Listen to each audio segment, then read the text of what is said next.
Introduce a little anarchy. Upset the established order, and everything becomes chaos. I'm an agent of chaos. Oh, and you know the thing about chaos? It's beer.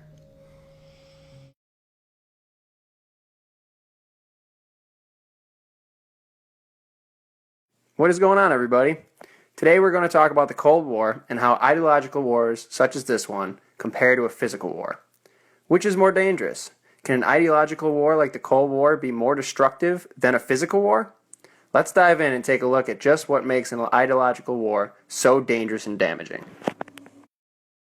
From the corrupt, the rich, the oppressors of generations who have kept you down with myths of opportunity, and we give it back to you, the people.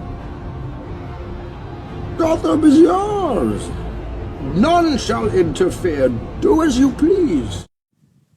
Part of the reason ideological wars are so dangerous is that they have the potential to last for a very, very, very long time. Because this type of war is more about ideas and threatening one another, a lot of times no issues ever really go away. It's like fighting with your parents, right? You argue, you scream, you yell, someone storms off because they're super mad. Nothing really ever gets solved. We're all too stubborn, and no one wants to be the one who gives in. And the next week, it's the same argument going on over and over and over. It never ends. How come the door's locked? You know the rules. No door's locked in my house. You know he'll start counting if One you more don't chance. open the 5, door. Oh, dear. 4, it's coming He's off the hinges now. counting. Sam, just open the 3, door. Oh. 2, He's counting. stand back. What's up? What's with the bat? Who are you talking to? Talking to you. Why are you so sweaty and filthy? I'm a child, I'm a teenager.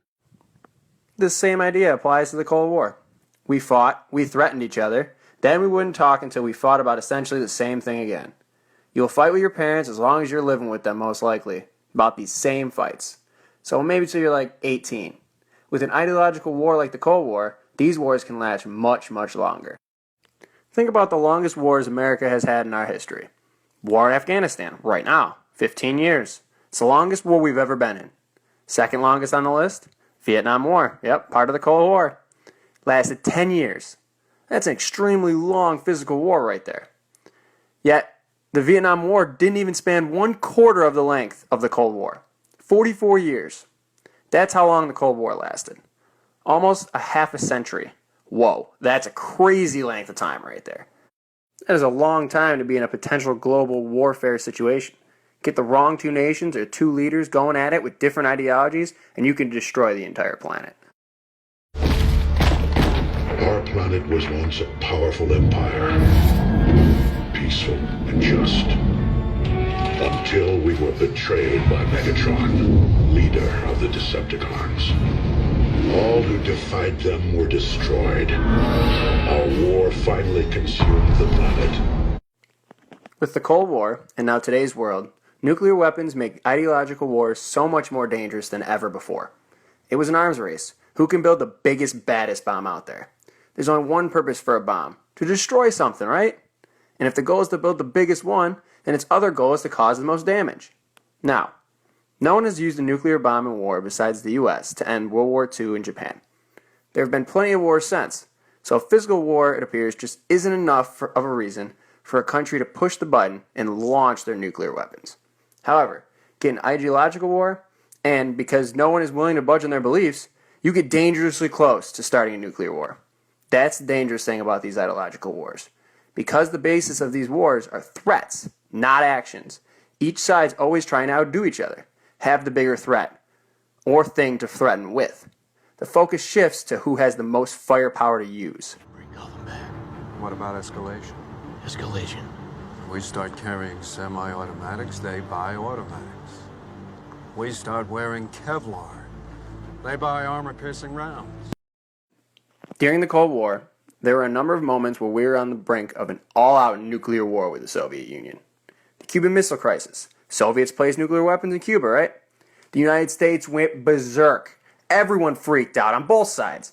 It seemed like at any moment the nukes were just going to start launching. In fact, there was a time during the Cuban Missile Crisis, too, that a Soviet submarine captain ordered the arming of a nuke, but one of the other captains calmed him down. We were literally on the minutes away from World War III.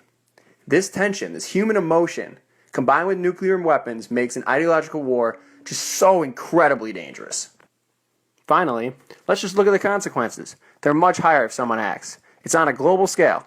Think about what would happen if one of the superpowers from the Cold War, Soviet Union or the US, acted on their threats of a nuclear war.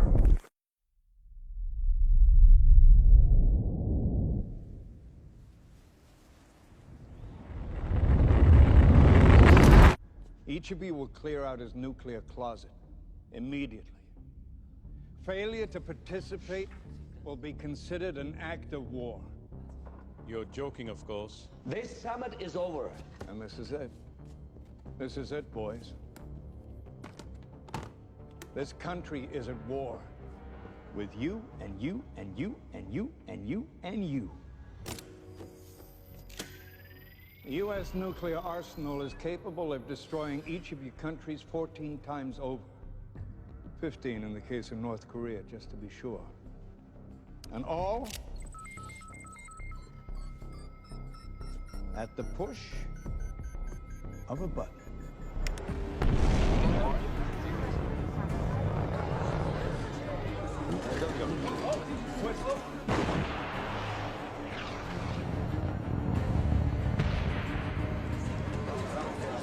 It's true. Yeah, I pressed it. You have lost your mind. It's all relative. You got 3 minutes to decide. We cannot, we will not leave a legacy of acquiescence. Bring the briefcase. Draw.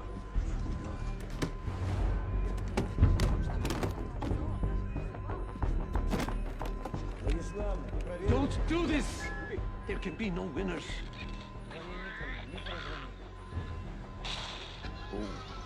High score. Let history record. Who was responsible for this madness? Launch.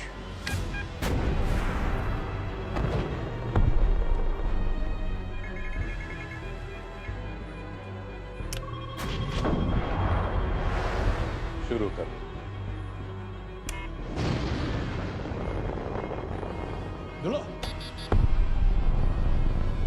Launch.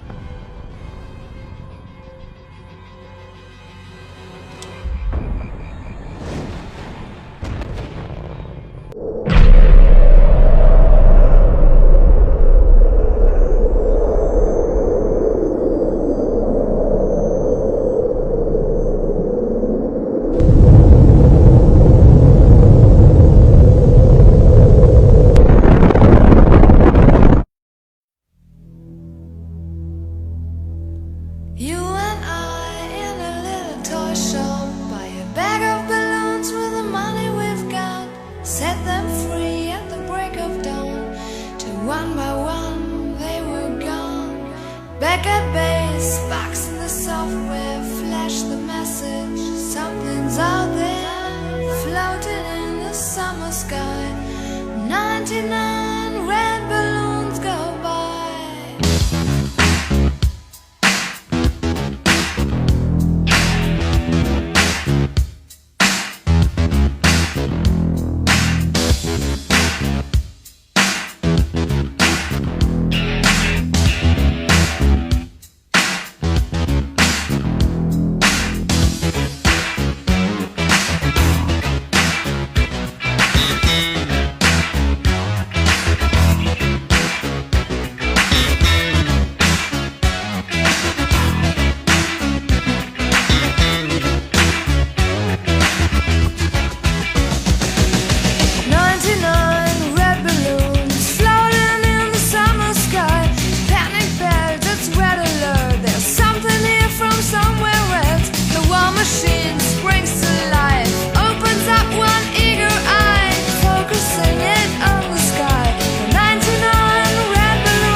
I'm standing pretty in this dust